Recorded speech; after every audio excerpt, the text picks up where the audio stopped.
What's the best "This is how I met your mother" story? I was failing my advanced math class in college and was about to lose my scholarship. I was sitting in the library close to tears when a girl walked up to me. "You're holding that textbook upside down," she said with a small laugh. "Bad day?" She sat down and asked what I was working on. When I showed her the calculus problems that made no sense to me, she smiled. "I'm a math tutor. I can help you." For the next 2 hours, she explained everything in a way that finally clicked. She used simple examples with pizza slices and basketball scores instead of the confusing terms my professor used. I asked if I could buy her coffee as thanks. "Only if you let me quiz you first," she said. I got every question right, and her smile was bigger than mine. We started meeting 3 times a week. My F grade slowly climbed to a C, then a B, and finally an A. But somewhere between derivatives and integrals, I stopped caring so much about the math, and she vanished. I later found out she'd been in a bad accident. Her hands, the ones that drew perfect equations, might never work the same again. I became her tutor instead. When she returned weeks later, I noticed everything differently. Her lit-up eyes solving problems, those mismatched lucky socks, how she still remembered my coffee order. On our last tutoring session, I passed her a note with a simple equation. U plus me equals dinner? She solved it with a yes. 10 years later, she still helps me with the math of life, budgeting for our house, measuring ingredients when we cook, and explaining to our daughter how to count the stars.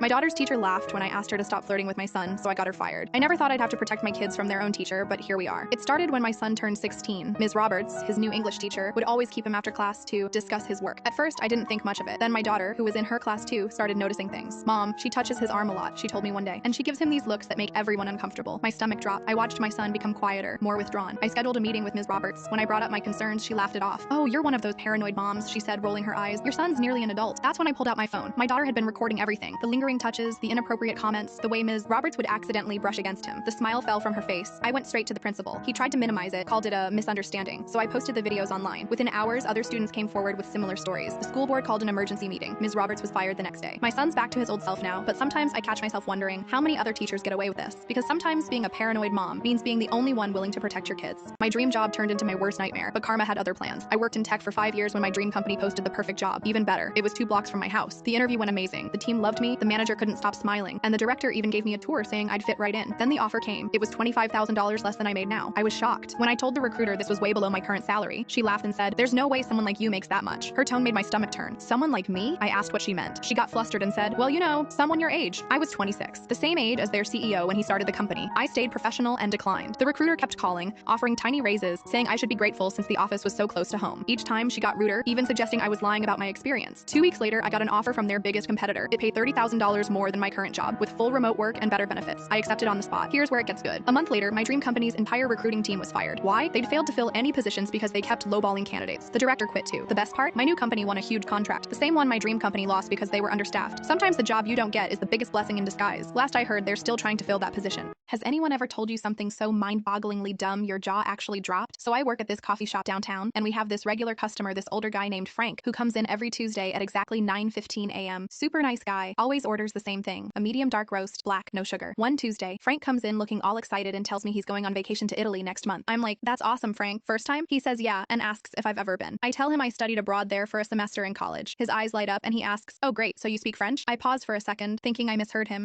They speak Italian in Italy, Frank." He laughs at me like I'm the one confused. No, he says, waving his hand. "Italy is in France. Everyone knows that." I think he's joking, but his face is dead serious. I gently explain that Italy is its own country, separate from France with its own language. Frank's coffee stops midway to his mouth. He looks genuinely shocked. Wait, so Paris isn't in Italy? At this point, my coworker Sarah, who's been listening, has to walk into the back room because she's trying not to laugh. I pull out my phone and show Frank a map. He stares at it for a full minute before saying, "Well, I'll be darned. My wife and I have been planning this trip for 6 months. We've been practicing French phrases every night." What makes it even crazier? Frank isn't just some random guy. Turns out he's a retired high school principal. He ran an entire school for 25 years. When I told my parents this story, my dad actually recognized Frank's name. That man gave me my diploma in 1992. Now, whenever Frank comes in, he brings his travel book and asks me questions about Italy. Last week, he showed me his new phrase book, Italian this time, and gave me a wink. Thanks for saving me from looking like a complete idiot in Rome. Sometimes the smartest people can miss the most basic things, and it's a good reminder that it's okay to help someone learn something new, no matter how obvious it might seem. I found out that my nephew is hurting my little niece while their parents are just laughing, so I took my niece and screwed their life. My nephew Ben gets everything he wants. New phone, gaming system, you name it. Meanwhile, my niece Sophie gets hand-me-downs and blame. My sister and her husband think Ben can do no wrong. When they visit me, Ben acts perfect. But last Sunday, I saw the real him. Sophie was eating her breakfast when Ben accidentally knocked her cereal all over her new dress. Instead of helping her, my sister yelled at Sophie for being clumsy and made her clean it up. That afternoon, Sophie got a call. She'd won the school spelling bee. Ben immediately grabbed her trophy and threw it in the trash. "Only nerds like spelling," he said. My sister laughed and told Sophie to stop crying. I watched Sophie dig her trophy out of the garbage, trying to wipe it clean while Ben played video games. games. That's when she showed me the bruises on her arms from where he pushes her into walls. I documented everything and called Child Protective Services. They investigated and granted me temporary custody, while my sister and brother-in-law have to complete parenting classes and family therapy. Sophie's been with me for 3 months now. She's doing better in school, and the court monitor says she's showing real improvement. Her parents get supervised visits, but they have to prove they can protect her before she goes home. Yesterday, she spelled happiness at breakfast, and this time, nobody knocked over her cereal.